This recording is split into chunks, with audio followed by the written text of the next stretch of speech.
taking a very early look at some potential general manager candidates on my wish list. That coming up next on the Locked On Giants podcast. You are Locked On Giants, your daily New York Giants podcast, part of the Locked On Podcast Network, your team every day.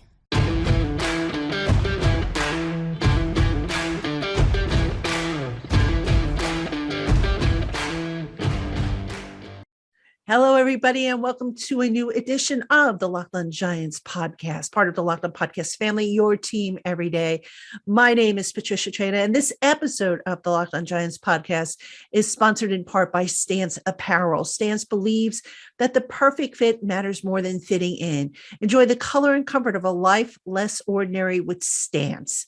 And thank you so much, folks, for making the Locked On Giants podcast your first listen of the day, or if you're watching on YouTube, your first watch of the day. Really appreciate all the feedback. And if you're watching on YouTube, make sure you're taking part in some of the polls that I'm posting, some of the questions that I'm putting in the community area.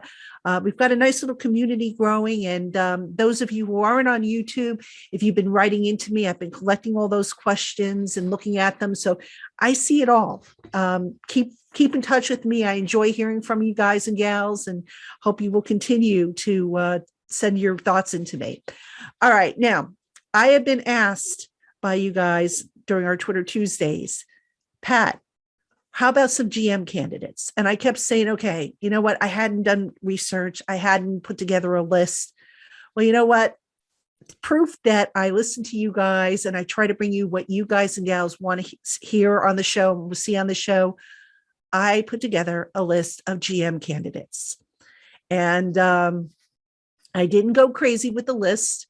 I had certain criteria, and I'm going to explain what that criteria is, and I'm going to explain why certain people weren't included. So I'm going to cover all that on today's show. And as always, let me know what you think. Drop a comment, send me an email. The email address, lockedongiantspodcast@gmail.com. It's also in the show notes. All right. So before I get into the list, some criteria that I had. Number one, I did not pick anybody from the current front office to succeed Dave Gettleman. I think they need a complete reset there. So I don't want to see Kevin Abrams promoted. I don't want to see Kyle O'Brien promoted. Fresh start, total reset. The other name that I will tell you right now, and at the risk of, some of you turning this podcast off, the other name that is not on the list is Louis Riddick. And not because I don't want Louis Riddick on the list or I have something against Louis Riddick. That is not the case. My thinking here is that he didn't get the job the first time around when he was up against Dave Gettleman. I am not so sure that he would get it the second time around should he be interested in applying for it. So I do not have him on the list. My third criteria is I primarily went with people that have come from winning programs. So I didn't just limit it to people with backgrounds from the Patriots, for example. I went with winning programs, and they have to have relatively strong experiences, working with franchises, as opposed to, guys who are new to the industry or new in personnel management and that sort of thing. So I went with guys who have a little bit of a resume to their name and who come from winning programs. And then finally, I did not limit the list exclusively to people to whom Joe Judge, the head coach, has a background with. So there are a couple on the list that I think do, but for the most part, I tried to stay away from loading the list exclusively with those people. So that was my criteria in putting together this list. So who do I have on it? Well, let's get to it. All right. First up, and I'm going in alphabetical order here. So this is not necessarily who I prefer, nor do I have these guys ranked. I'll tell you who I would pick out of the list once we get to the end of the show here. So stick around, you'll find that out. But again, this list is in alphabetical order. All right, let's kick it off with Kawisi Adolfo Mensah, who is currently the Cleveland Browns Vice President of Football Operations. And all right, so what do we know about him? Well, actually, let me back up a little bit. The Browns, despite whatever struggles they're having this year, they built their franchise the right way. All right, they suffered for a number of years, but they accumulated draft picks. They started to wheel and deal, and they basically put together some strong lineups there. You know, they've had some injury issues. I get it. There's been some other issues this year. They haven't quite followed up on the success they had last year, but that's still a pretty good franchise that is on the rise. So I consider the Cleveland Browns a winning franchise, given the work that has been done under the current regime. And I had no problem, picking a guy from that particular staff, that particular front office. All right. So Adolfo Mensah, he is a Princeton grad who initially was hired by the 49ers, where he was the director of football research and development. And he is regarded as a guy who is new school, very innovative, a guy who thinks outside the box, which I think we can probably all agree the Giants need. And I just think with Adolfo Mensah, what struck me is new school visionary approach. And if you're going to pair him with Joe Judge, who likes to promote himself as a new school visionary coach, then I think that maybe the two of them might work well together. So that is one name that popped up when I was doing my research. Okay, another name that came up is Mike Borgonzi. This is a guy who has risen up the corporate ladder, if you will. He has a scouting background. I think he's worked as a scout for over 10 years now. Was promoted multiple times during his time with the Kansas City Chiefs. And he's learned under Brett Veach and Chris Ballard.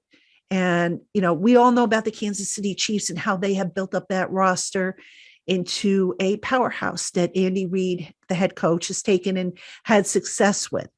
So he also has a background or kind of a dotted line, if you will, to Scott Pioli, who was the GM out in New England for a number of years. So if you're looking for that New England connection, Borgonzi is the guy, is a guy who has that.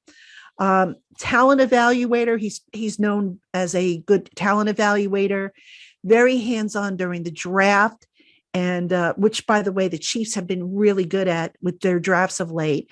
And also, as a bonus, he can manage the salary cap. So if the Giants decide to move on from Kevin Abrams, who has been the salary cap manager for like the last 20 years or so, in Borgonzi, they'd be getting a guy who can probably do it all. And just very appealing as a candidate, I think, given the success he's had with the Chiefs and given the skill sets that he brings to the table. All right, Giant fans, still more to come on today's program. But first, Super Bowl 56 at Los Angeles' SoFi Stadium is less than 100 days away. And On Location, the official hospitality partner of the NFL, is the only place to score a once-in-a-lifetime Super Bowl ticket and experience package. You can select your exact seats and choose from elite experiences featuring exclusive pregame celebrations with NFL legends, 5-star LA hotels, and food prepared by the legendary Wolfgang Puck. Visit onlocationexp.com/SB56 for more information. The New York Giants probably won't be in the Super Bowl this year, but you can. And make sure you get there with On Location. Again, that's onlocationexp.com/SB56. All right, Giant fans, we have more coming up on today's Locked On Giants podcast, more candidates to talk about.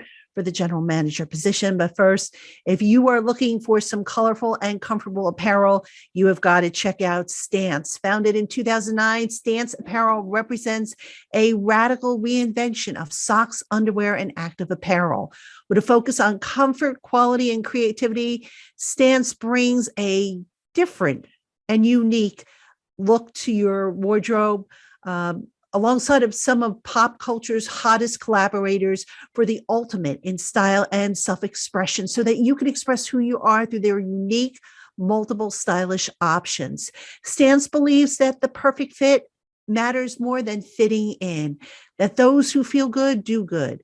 So go see for yourself. Register for an account today on stance.com and get 15% off your first purchase when you use the promo code Locked On at checkout to apply. Enjoy the color and comfort of a life less ordinary with Stance. Again, that promo code is Locked On for 15% off your first order. All right, continuing my list of potential general manager candidates for the New York Giants. This next candidate is probably a long shot, but I'm going to explain why I have him on the list in just a second. And that is Buffalo Bills Assistant Director of College Scouting, Lake Dawson. Now, Lake Dawson has obviously worked under Brandon Beane, who is the general manager for the Buffalo Bills. Brandon Beane, as everybody knows, worked with Dave Gettleman down in Carolina. But Brandon Beane, who learned under Gettleman, has been a little bit more successful, I think, in his tenure up in Buffalo. So if the Giants ownership, who seems to favor guys that they know or have some familiarity with, wants somebody who is somewhat familiar, even though this guy has never been in the building, Dawson might be somebody to consider, through the kind of like being like a cousin once removed. So he would be like a familiar face once removed. I don't think he works exactly, Dawson would work exactly like Gettleman, but, he would probably have some of those traits while still having enough of his own traits. All right. So what does he bring? He worked with the Tennessee Titans as a vice president of player personnel, excuse me. He is Dawson is a former NFL player. So, usually NFL players, they're really good at scouting one another. So you have that advantage to it. Just think Ozzie Newsome down in Baltimore all those years. You know how good Ozzie Newsome was. Ozzie, of course, a former NFL player who was very, very successful as a GM. Dawson has experience managing pro and college scouting. So just has a pretty solid background. And a guy who, if you're casting a wide enough net, he is a guy that I would consider. All right. Who else? Eddds of the Indianapolis Colts. He is currently the assistant general manager. And Dodds is a name that pops up because the Colts, for the most part, have done a pretty good job building their roster. They've been competitive. They have, done well in the draft. They have done well pretty much with free agency. And they found some gems. If at the beginning of the year I had said to you, Jonathan Taylor would be a name to watch, would you have believed me? All right. So what else could I tell you about Ed Dodds? Dodds worked with Seattle. He was there, I think, when they drafted Russell Wilson. He also was part of the management team that brought it together, the Legion of Boom, that famed Seattle defensive secondary. I know last year Dodds had an interview, I believe or maybe it was 2 years ago. I'm sorry. It was a couple of years ago. I think he had an interview with a rebuilding team. I want to say with Cleveland, and that didn't go anywhere. So Dodds would still be a guy I would keep an eye on as maybe a potential candidate to come in, because depending on where you view the Giants as. I mean, the Giants, quite honestly, before they identify the right GM or the right GM pool, the Giants have to come to grip with where they are in the process. Is a total rebuild necessary, or is it just a tweak? And by the way, spoiler alert, I am planning to devote a few shows to that very same question where I break down the roster. So that's coming up. Just a little spoiler alert. All right, continuing our look at GM candidates for the New York Giants. Should Dave Gettleman retire or not be back in however, the two sides end up parting? We go down to Baltimore. And of course, you got to look at the Baltimore Ravens. They've been so good with their personnel and roster building. So how about Joe Ortiz, who is the Ravens director of player personnel? I mentioned Ozzie Newsome earlier in the show and how Ozzie just has been tremendous. And, Ortiz has groomed or learned his craft under Newsome and current GM Eric DaCosta.